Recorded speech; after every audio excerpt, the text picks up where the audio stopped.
Because he was Prince. He could sleep whenever he wanted. He could do whatever he wanted. And what he wanted to do was like work and play with girls. And that's really all he did at that era of his life. Like he would literally order them out of magazines.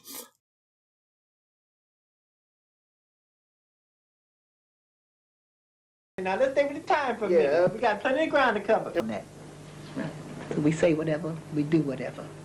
Friends talk about friends truly. That's right. Yes, Prince is our friend. That's we love Prince. We were kicked out by the royal hoof, boot, pump, Whatever. of Prince. And, but like I said, it was a business thing. We're best of friends now. That's right. Prince, we love you, man. Yes, long before I was a producer, I was just a musician. That's all I did. You used to work for PRN Productions. I used to work for PRN, which is Paisley Park now. Actually, you know, I've worked with Prince. We did the controversy tour with Prince, which was supposed to go overseas. He said, I don't want to get my ass kicked overseas. Then the 1999 tour, once again, we were supposed to go overseas. We had our passports, everything ready to go. Once again, ass kicking. We didn't even play New York and LA. Ass kicking was getting so bad. So we didn't make it overseas. I was a roadie for the time, was a valet for the time, a bodyguard for the time. Bodyguard? No, you took the mirror off the wall then. A mirror man for the time. Mirror man. I went from the side of the stage onto the stage. Onto the time. stage.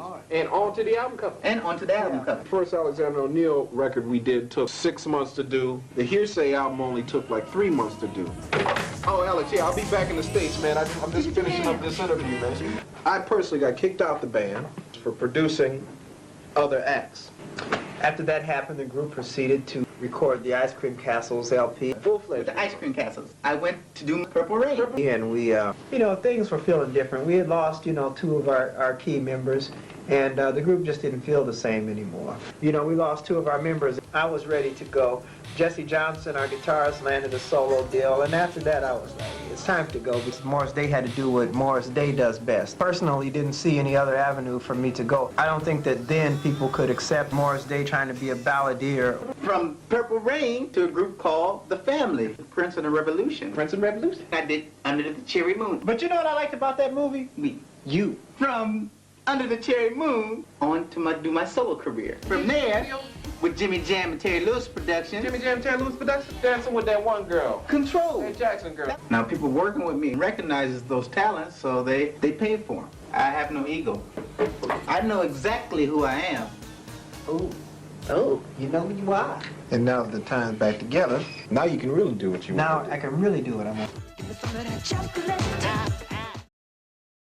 He was not happy that I signed at Warner's, and it was his managers that were able to negotiate that. Even though Prince called me and said he liked the album, he liked the song Since I Fell For You, it didn't do very well because he's upset. But I think he wanted me to be on girl songs. You know, he wanted me to stay in Minnesota. And the fact that I went separate on my own with the same record label, with the same managers, I think upset him. So I finally went to Mo Austin and I said, he's the money maker here. You know you're not doing anything for me. Let me go.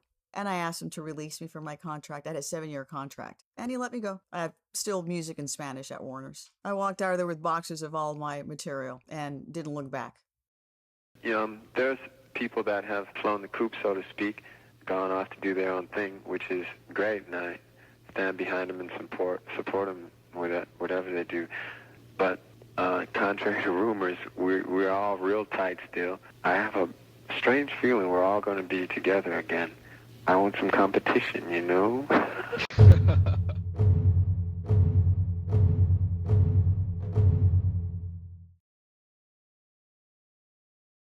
Warner Brothers has a great deal of its hopes for 1989 riding on Batman.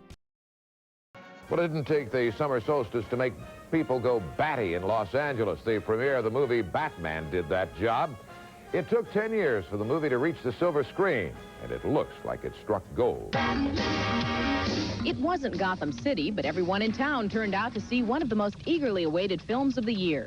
Batman brought out Batmaniacs and celebrities at its Los Angeles premiere. Warner Brothers is banking on the fact that the movie will only whet the appetites of real Bataholics. They've come out with mugs and a whole catalog of Batman memorabilia. In fact, there is even a 1-800-BATMAN number in here to get your merchandise to you faster.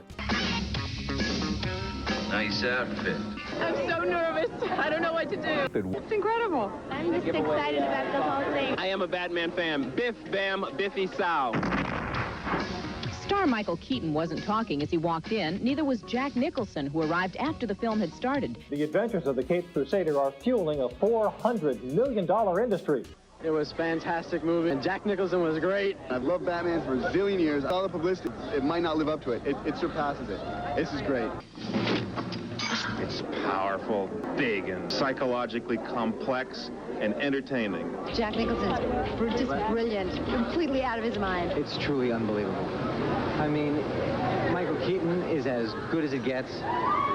Jack Nicholson, there is no one else to play the part. It is unbelievable. Is this a gamble for the studio? Will Batman pay off? Will there be bat hysteria? If you start lining up now, you might get in to see it the first couple of days. Yeah, he was on a high. Batman had just come out. Batman was a pretty good record. His reputation was soaring still at that point. So yeah, it was Prince at his height, really. I mean, he was kind of struggling with some of the records, but he was a huge fucking rock star, and he had millions and millions of dollars, and this was a super sweet recording studio, and it was busy as hell back then. All the rooms were booked. Sometimes Prince couldn't get into his own studio. Soundstage, they would shoot videos and movies in the back. So like, it was a bustling, awesome place. They rehearsed that song for 11 days. He said, okay. So I came in on the 9th day, I think, something like that. And I rehearsed it, that day and the next day, and then we went to New York and we ran it down. Oh, man, that band was incredible. Patrice Rushen, I'm not sure what her plans were.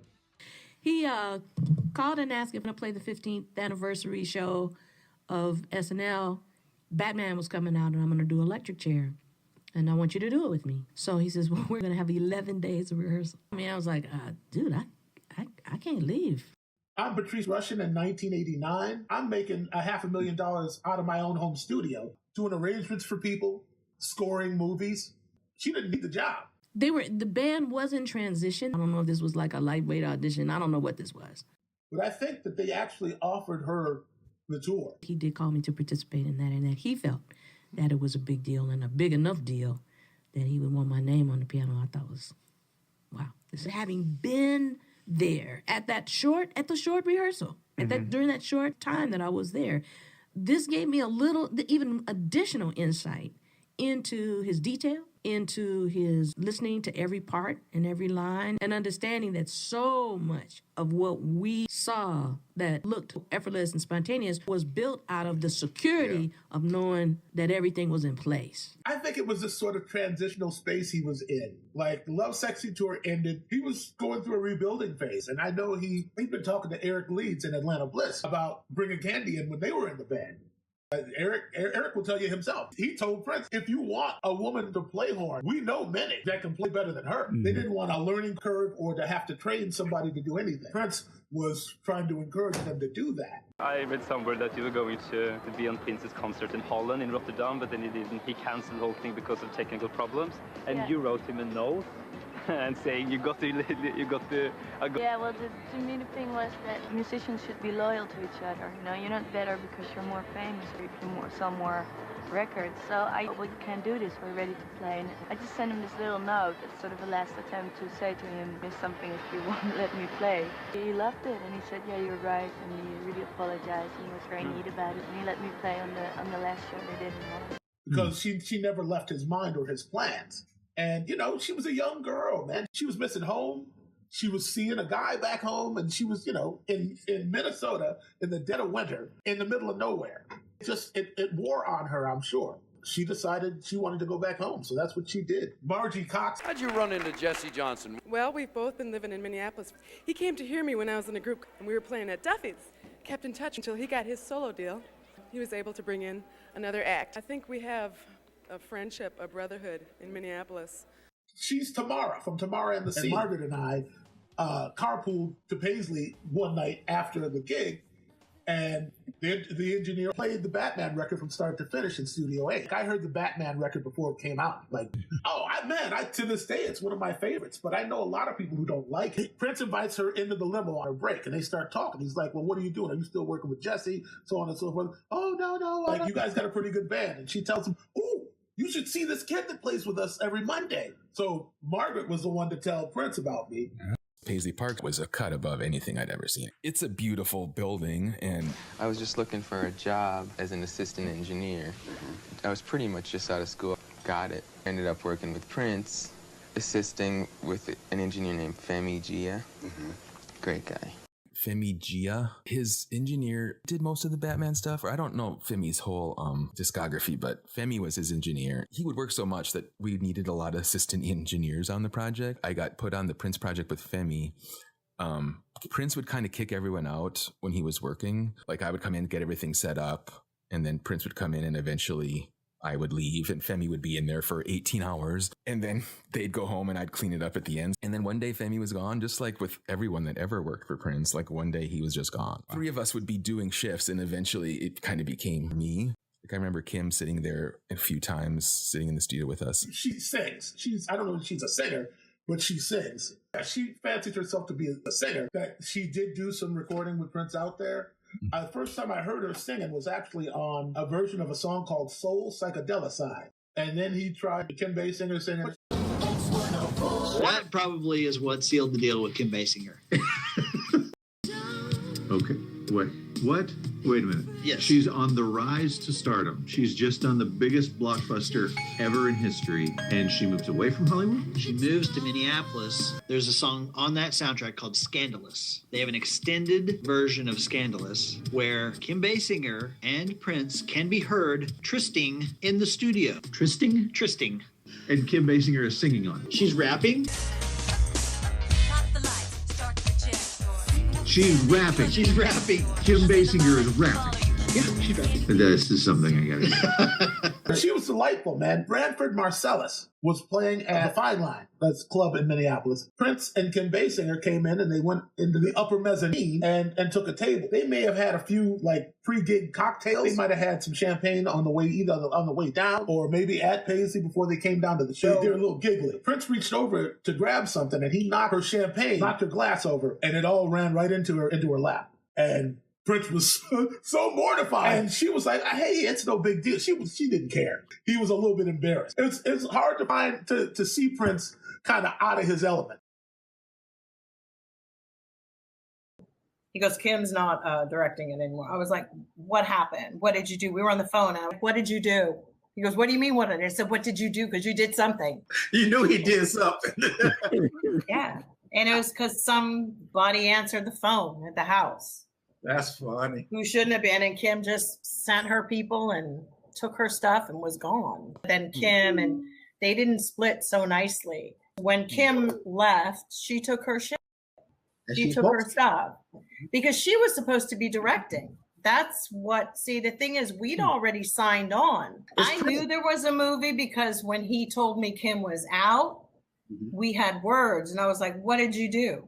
I just went, what did you do? I got to give her a lot of respect for it. And so it's kind of like, nope. And I don't blame her. That's and funny. She took the script. So the script was actually quite almost like Wim Wenders-esque. It was like the first film with the Angels, which was so cool. And then it changed. It was very cool. Like I was Electra in it. Everybody was different, but I didn't. Then I just became Jill again. And then it just turned back into like he couldn't use stuff that Kim Basinger and him had written before. That was her intellectual property too. Kim Basinger was around, like his girlfriend, and she was in the script. When we came in to do the music, he was there, but there was no mention of a movie. When I went back home, that's when he called and dropped the idea that, we got a film we're going to do. It's going to be great. And, because he was Prince, he could sleep whenever he wanted. He could do whatever he wanted. And what he wanted to do was like work and play with girls. And that's truly all he did at that era of his life. Like he would literally order them out of magazines. Like if he saw a model in a perfume ad, he would go up to Therese and say, find her, like send her here. I don't know how it worked, but like these girls would just show up. He would have a different hot woman with him, all the time. And sometimes he'd have a kind of a girlfriend for a little while, but for the most part, it was just kind of like someone new all the time. But mainly he would pick them up and go to the club and do whatever, and then come back to the studio like 2, 3, 4 in the morning, and we'd start working again. We did a great movie together called Graffiti Bridge, and we had a great dramatic actors in our own right. The sequel was Purple Rain, right? Supposedly, but not. Do you remember Purple Rain and the comparison of tapes that were done between certain person and for the same scene? When Kim Basinger was involved, it was something else. Yeah.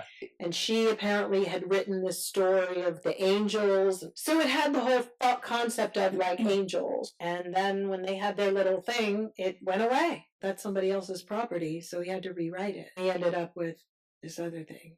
I said, it's a piece of shit to him. And he says, no, it's not. It's a Wizard of Oz. I said, no, it's not. I said, that's a classic. My lawyers that if there was a sequel that I would get points and there was a big, a monster salary. And I said, well, I get a producer's credit. I get points.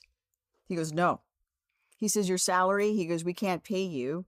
We can't pay you. He goes, you just do the movie and we pay you what we pay you. I was like, I'm sorry, I can't do that. I didn't see it as a sequel at all.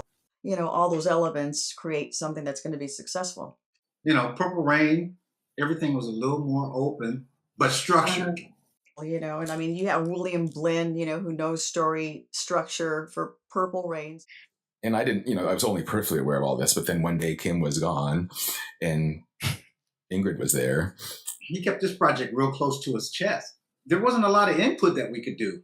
Albert ran his show a whole different way. Yeah, see, the thing is that, there's one thing about the individual and there's another thing about the persona of the individual through the press. The thing is that Prince and his team realized very quickly that they were truly entering a new medium. And there was never any discussion about, well, we have to do this and we have to do this. I pitched the project. They said, yes, Prince said, man, I trust you. Let's just, let's go. I wrote the script in 21 days in a hotel room after doing like 3 weeks of research with the whole Minneapolis group. We're making this. We got to do it this way. This is the way the costumes have to look. This is the way the lighting is. Here we go. Rock and roll films had not been very successful in Hollywood up to that point. For some reason, they just were not working.